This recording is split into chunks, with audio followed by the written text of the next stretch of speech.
8-10 कविता, और इस कविता का शीर्षक है कौन। यानी यहाँ पर आपको महत्व बताया जा रहा है कि यहाँ पर जो भी हमारे प्रकृति से जुड़े हुए या हमारी प्रकृति ही है, अगर वो नहीं रहते तो उनके जगह पर कौन होता और हमारा काम कैसे होता, ये हमें समझाया जा रहा है। अगर ना होता चांद रात में, हमको दिशा दिखाता कौन। अगर रात में चांद ना हो तो आप रास्ते पर कैसे चल पाओगे। अगर ना होता सूरज दिन को सोने सा चमकाता कौन, तो कौन होता सूरज के जगह पर दिन में। अगर ना होती निर्मल नदियाँ, जग की प्यास बुझाता कौन। निर्मल यानी साफ नदियाँ, अगर साफ नदी नहीं होती तो आप पानी कैसे पीते।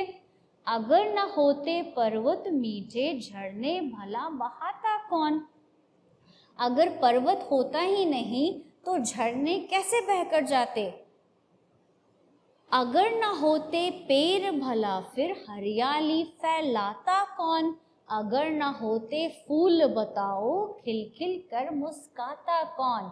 अगर पेड़ पौधे नहीं होते तो हमारे चारों तरफ हरियाली कैसे होती। पेड़ पौधे हैं तभी तो चारों तरफ हरियाली छाई हुई है और आप सांस ले पाते हो। अगर ना होते फूल, फूल नहीं होते तो आपका बगीचा इतना खूबसूरत कैसे दिखता। अगर न होते बादल नभ में, इंद्रधनुष रच पाता कौन।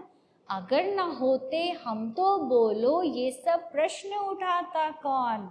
कवि कहते हैं कि अगर नभ, नभ यानी आसमान, आकाश, अगर नभ में बादल नहीं होते तो इंद्रधनुष क्या आपको देखने को मिलता। बिल्कुल नहीं। बादल है, बारिश होती है, तभी तो इंद्रधनुष बनता है और आप उसे देख पाते हो। और लास्टली कवि क्या कहते हैं, अगर ना होते हम तो बोलो, अगर वो होते ही नहीं तो इतने सारे प्रश्न कौन करता। तो कवि ने ये प्रश्न किया, इसीलिए आप ये जान पाए कि हर एक चीज़ का कितना महत्व है। अगर चारों तरफ पेड़ पौधे नहीं होंगे तो हमारा जो संसार होगा वो हरियाली से भिन्न हो जाएगा और धीरे धीरे सबकी क्या हो जाएगी, मृत्यु हो जाएगी। क्योंकि चारों तरफ हरियाली है तभी तो आप जीवित हो। पेड़ पौधे जीवित है या फिर जानवर जीवित है, इंसान जीवित है। अगर हरियाली ना हो तो सब कुछ नष्ट हो जाएगा।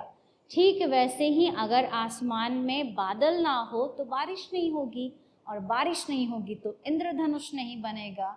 इसीलिए हर एक चीज़ का महत्व है।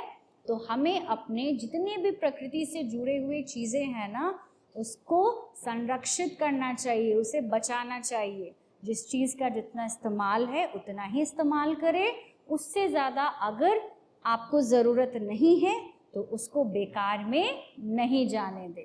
तो इस पार्ट से हमने यही सीखा। अब बताओ, प्रश्न है इंद्रधनुष हमें कब देखने को मिलता है, तो जब बारिश होती है। दूसरा प्रश्न, अगर हरियाली ना हो तो क्या होगा। अगर हरियाली ना हो तो चारों तरफ जो दुनिया बनी हुई है ये नष्ट हो जाएगी, खत्म हो जाएगी। ये प्रश्न कौन कर रहा है इस कविता में, तो ये सारे प्रश्न हमारे कवि कर रहे हैं बाल स्वरूप राही इस कविता में। तो आज के लिए इतना ही, धन्यवाद।